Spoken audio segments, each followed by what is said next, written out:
नमस्कार मंडळी, सर्वांना नवीन वर्षाच्या खूप खूप शुभेच्छा। तर आजपासून आपण यूट्यूब चॅनलवर एज्युकेशनल प्लॅटफॉर्म सुरू करत आहेत। तर आज आपण ट्रिग्नोमेट्रिक रेशोचा टेबल ट्रिक वापरून कसा लक्षात ठेवायचा हे पाहणार आहोत। चला तर सुरू करूयात।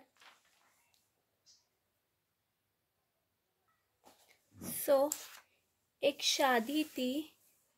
शादी में बाराती थे। लड़की वालों की तरफ से थे 0 degree, 30 degree, 45 degree, 60 degree and 90 degree. लड़के वालों की तरफ से थे बाराती sine theta, cos theta, tan theta, cot theta, sec theta, cosec theta. शादी थी तो शादी में खाना था, तो सबने क्या लिया? एक एक प्लेट्स लिए। सबके प्लेट्स में 4-4 पूरियाँ दी। क्लियर है यहाँ तक? अब शादी है तो स्वीट तो होगा ही। तो 0 डिग्री को डायबिटीज था, इसलिए उसने 0 गुलाब जामुन लिया। फर्स्ट को ज़्यादा पसंद नहीं था, उसने एक ही लिया। 45 को जितना दिया है उतना खाने की आदत थी, तो उसने 2 लिया। थर्ड को थोड़ा ही पसंद था, इसलिए उसने 2 + 1 यानी कि 3 लिया। 90 को बहुत पसंद था, इसलिए उसने क्या किया? 4 गुलाब जामुन लिए। क्लियर है यहाँ तक? अब यहाँ पे म्हणजेच यामध्ये आपल्याला ज्याला भाग जातो त्याला भाग घालायचा आहे। 0ला 4ने भाग घेतला तर काय होणार आहे? म्हणजे कशानेही 0ला भाग घातलं तर उत्तर काय येणार आहे? 0। 1 आणि 4ला भाग जातो का? जात नाही, पण त्याचा स्क्वेअर रूट निघतो का? निघतो। 1चा वर्गमूळ 1, 4चा square root 2, correct? Square root म्हणजेच वर्गमूळ। इथे 2ला आणि 4ला भाग जातो का? 2च्या पाड्यामध्ये 4 आहे। बे दुनी 4 म्हणजेच 2 × 1 = 2, 2 × 2 = 4। ओके, पण 1/2चं स्क्वेअर रूट निघतं का? 1चं तर निघतं। 1चा स्क्वेअर रूट 1, 2चा स्क्वेअर रूट 2। 3 आणि 4ला डिवाइड होत नाही, तर 3चा स्क्वेअर रूट 3, 4चा स्क्वेअर रूट 2। 4 आणि 4ला डिवाइड होतं का? होतं। 4 × 1 = 4, 4 × 1 = 4, म्हणजेच 1चा स्क्वेअर रूट 1। क्लियर आहे इथपर्यंत? आता कॉस म्हणजे काय हो?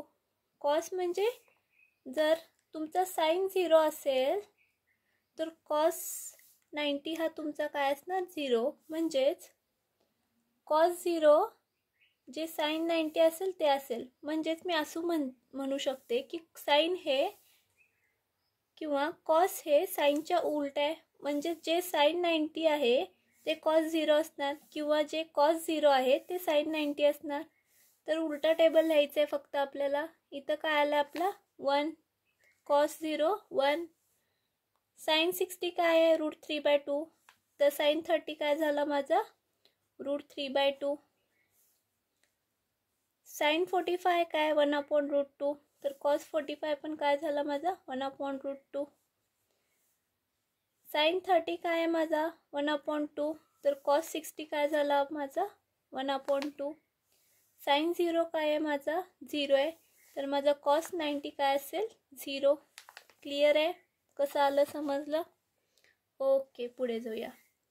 तर मित्रांनो, आता टॅन थीटा। टॅन थीटा म्हणजे आपल्याला माहिती आहे ना काय असतं? Right, sine theta upon cos theta.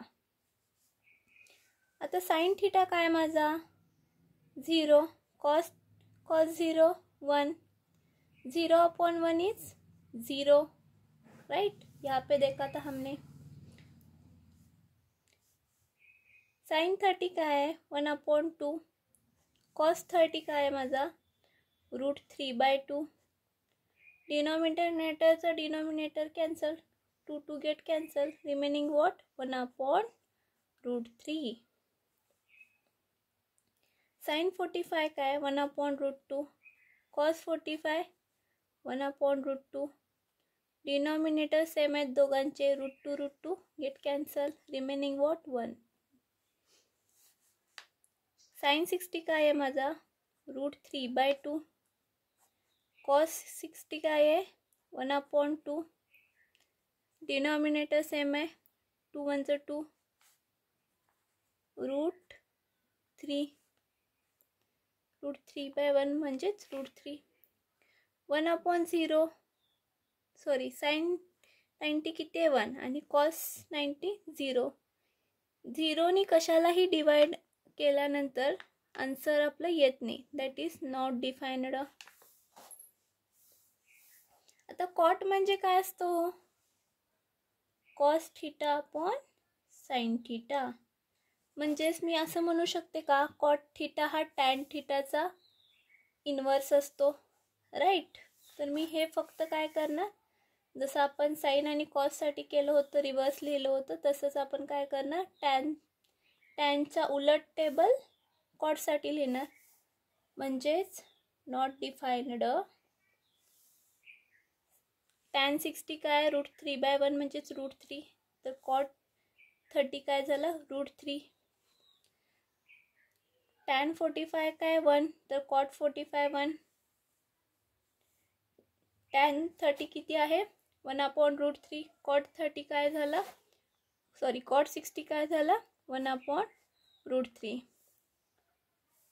Tan 0 काय आहे 0.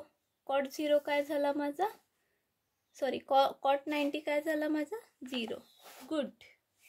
आता सेक हा कोसेकचा इन्व्हर्स असतो, राईट. म्हणजे sec theta is equal to काय येणार 1/cos थीटा. मग 1/cos थीटा.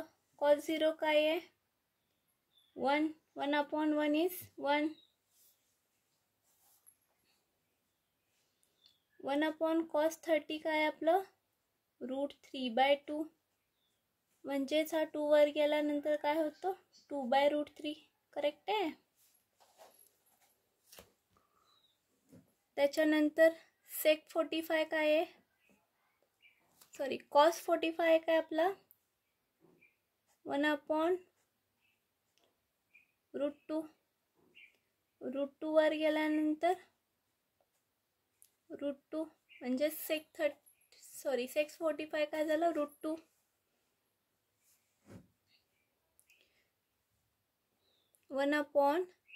cos 60 काय 1/2. 2 वर गेल्यावर 2 आणि 0चा इन्व्हर्स म्हणजेच नॉट डिफाइन्ड. क्लिअर आहे इथपर्यंत? Any doubt? ओके. आता कोसेक म्हणजे काय असतो, साइनचा इन्व्हर्स किंवा सेकचा रिव्हर्स टेबल लिहिला तरी चालेल. तर कोसेक म्हणजे काय 1/sin थीटा. 1/sin 0 काय 0. 1/0 इज नॉट डिफाइन्ड. 1/sin 30 काय 1/2 म्हणजेच 2. 1/sin 45 काय 1/√2 म्हणजेच √2 वर गेल्यानंतर √2 × 1 √2.